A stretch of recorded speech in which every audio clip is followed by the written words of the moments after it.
Hello दोस्तों, मैं doctor Animesh MS general surgeon आप सभी का अपने चैनल सर्जरी ऑनलाइन पे स्वागत करता हूं। दोस्तों, इस वीडियो में हम डिस्कस करेंगे ब्लड ग्रुप्स के बारे में। सभी लोग जानते होंगे ब्लड ग्रुप कितने तरह के होते हैं। मैं ज़्यादा डिटेल में डिस्कस करूंगा कि प्रेगनेंसी में जो कपल्स होते हैं उनके अगर ब्लड ग्रुप सेम हो तो क्या प्रॉब्लम आ सकती है बच्चे में, या अलग अलग ब्लड ग्रुप हो तो क्या प्रॉब्लम आ सकती है। क्योंकि बहुत सारे लोगों को लगता है कि ब्लड ग्रुप सेम होने से या अलग होने से बहुत सारी प्रॉब्लम बच्चे में आती है। तो इस वीडियो को देखने के बाद ये सारी प्रॉब्लम, सारे डाउट्स आपके क्लियर हो जाएंगे कि प्रॉब्लम आपके बच्चे में आ सकती है या नहीं, या जो न्यूली मैरिड कपल्स हैं वो अगर बच्चा प्लान कर रहे हैं तो उनका ब्लड ग्रुप क्या होना चाहिए, डॉक्टर के पास कब जाकर डिस्कस करना चाहिए।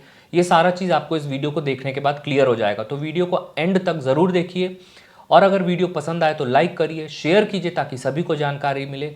अगर आप कंसल्ट करना चाहते हैं तो सर्जरी ऑनलाइन ऐप डाउनलोड करके हमसे कंसल्ट कर सकते हैं, या फिर अगर आपका छोटा मोटा सवाल है तो इंस्टाग्राम पे अपने सवाल हमसे डीएम कर कर पूछ सकते हैं।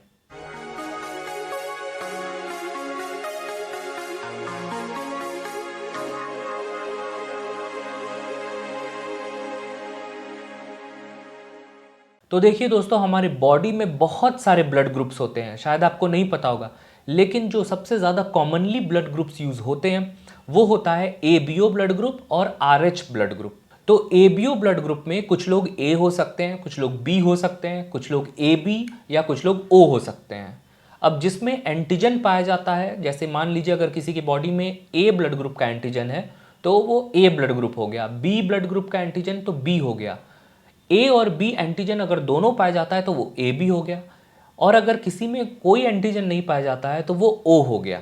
तो ये एंटीजन के बेसिस पे होता है। और जो आर एच ब्लड ग्रुप होता है वो अगर पॉजिटिव, मतलब आर एच एंटीजन प्रेजेंट होता है तो पॉजिटिव कह देते हैं, और अगर आर एच एंटीजन नहीं होता है तो वो हम नेगेटिव कह देते हैं। और इन दोनों ब्लड ग्रुप को कंबाइन करके हम यूज़ करते हैं। तो अगर किसी में आर एच एंटीजन है और किसी में ए एंटीजन है तो हम उसे कह देते हैं ए पॉजिटिव। तो इसी तरह से ब्लड ग्रुप होते हैं दोस्तों। ये जो एंटीजन है, एंटीबॉडी है, इसके बारे में मैं डिटेल में आने वाले वीडियोस में बताऊंगा। अभी इस वीडियो में मैं आपको ये बताऊंगा कि कपल्स का ब्लड ग्रुप क्या होना चाहिए। तो बहुत लोगों को देखिए लगता है कि अगर सेम ब्लड ग्रुप है फादर का, मदर का, तो बच्चे में प्रॉब्लम आ सकती है, लेकिन ऐसा कुछ नहीं होता। अगर सेम ब्लड ग्रुप होता है तो ये बच्चे के लिए अच्छी बात होती है, क्योंकि उसमें एबीओ इनकम्पैटिबिलिटी की चांसेस कम हो जाती हैं। अब ये एबीओ इनकम्पैटिबिलिटी क्या होता है, तो देखिए अगर माँ का ब्लड ग्रुप ओ है या फिर माँ का blood group R H negative है, इसका मतलब माँ में कोई भी एंटीजन नहीं है। लेकिन अगर फादर का blood group R H positive है, या फिर फादर का ब्लड ग्रुप ए है या बी है या ए बी हो है, मतलब फादर में एंटीजन प्रेजेंट है, तो जब प्रेगनेंसी होती है तो बच्चे में भी फादर से आए हुए एंटीजन्स प्रेजेंट होते हैं। क्योंकि फादर में एंटीजन प्रेजेंट थे तो फादर से बच्चे में एंटीजन आ सकते हैं। अब ये हर बार संभव नहीं होता है, कुछ केसेस में हो सकता है फादर से एंटीजन ना आए, लेकिन जब फादर पॉजिटिव होते हैं या ए या बी ब्लड ग्रुप के होते हैं, मतलब उनके में एंटीजन होता है, तो बच्चे में आ जाता है वो एंटीजन। और जब प्रेगनेंसी होती है तो वो एंटीजन माँ के बॉडी में चला जाता है। अब जब माँ के बॉडी में चला जाता है एंटीजन, तो माँ उसके अगेंस्ट एंटीबॉडी बनाती है। तो इसमें क्या होता है, जब एंटीबॉडी माँ के बॉडी में बनती है तो वो एंटीबॉडीज़ पहले बच्चे को नुकसान नहीं पहुंचाती है। लेकिन अगर सेम सिचुएशन दूसरे बच्चे के साथ हो जाए तो माँ में जो पहले एंटीबॉडी बनी थी उस बच्चे के द्वारा, तो वो दूसरे बच्चे को हानि पहुंचा सकती हैं। और इसी चीज़ को हम एबीओ इनकम्पैटिबिलिटी या आरएच इनकम्पैटिबिलिटी बोलते हैं। दोस्तों, एबीओ इनकम्पैटिबिलिटी इतनी प्रॉब्लम नहीं करती हमें, लेकिन जो आरएच इनकम्पैटिबिलिटी है, जिसमें माँ नेगेटिव होती है और फादर पॉजिटिव होता है, तो उस फादर का एंटीजन बच्चे में आ जाता है और बच्चे का एंटीजन प्लेसेंटा के थ्रू माँ में चला जाता है और माँ उसके अगेंस्ट एंटीबॉडी बनाती है।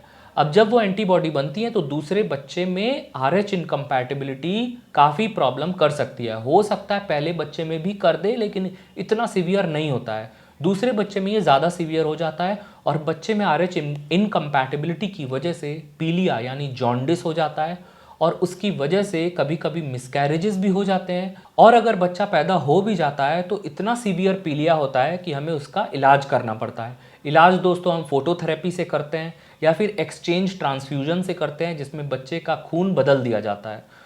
फोटोथेरेपी, एक्सचेंज ट्रांसफ्यूजन के बारे में मैं आने वाले टाइम में वीडियो आपको बनाऊंगा, कैसे करते हैं, क्या होता है, ये सारी डिटेल्स मैं दूंगा। लेकिन दोस्तों, अगर फादर का ब्लड ग्रुप RH पॉजिटिव है और माँ का ब्लड ग्रुप RH नेगेटिव है, अगर आपको पहले से पता है, तो बच्चे में पीलिया को अवॉइड कैसे करें। चलिए, पहला बच्चा अगर आपका हो भी जाता है तो दूसरे बच्चे में हम कैसे अवॉइड कर सकते हैं पीलिया को। तो इसके लिए एंटी डी एंटीबॉडीज़ आते हैं। अब एंटी डी एंटीबॉडीज़ क्या होते हैं दोस्तों? अगर हमें पता होता है कि फादर का पॉजिटिव है ब्लड ग्रुप और मदर का नेगेटिव ब्लड ग्रुप है, तो हम माँ को पहले ही प्रेगनेंसी के समय ही एंटी डी एंटीबॉडीज़ लगा देते हैं। उससे क्या होता है, जो बच्चे के थ्रू जो एंटीजन माँ के बॉडी में पहुँचते हैं, वो एंटी डी एंटीबॉडीज़ उन्हें नष्ट कर देती हैं। इस वजह से एंटीबॉडीज़ नहीं डेवलप हो पाती माँ के बॉडी में। दोस्तों, अगर हमें पता चल जाता है कि बच्चे का भी ब्लड ग्रुप RH पॉजिटिव है, तो प्रेगनेंसी के बाद भी हम माँ को दोबारा एंटी डी एंटीबॉडीज़ लगाते हैं, जिससे कि और ज़्यादा एंटीबॉडीज़ ना बने माँ के बॉडी में, नहीं तो वो सेकंड बच्चे को ज़्यादा नुकसान पहुँचा सकती हैं। तो इस तरीके से हम डिसाइड करते हैं कि एंटी डी के इंजेक्शंस माँ को लगाने चाहिए या नहीं। तो दोस्तों, उम्मीद है वीडियो में दी गई जानकारी पसंद आई होगी। अगर पसंद आया हो तो लाइक करें, शेयर करें, कमेंट करें अपने सवाल। इंस्टाग्राम पर हमसे DM करके अपने सवाल पूछ सकते हैं, या फिर सर्जरी ऑनलाइन ऐप से डायरेक्ट कंसल्ट कर सकते हैं, जिसका लिंक मैंने डिस्क्रिप्शन में डाल दिया है।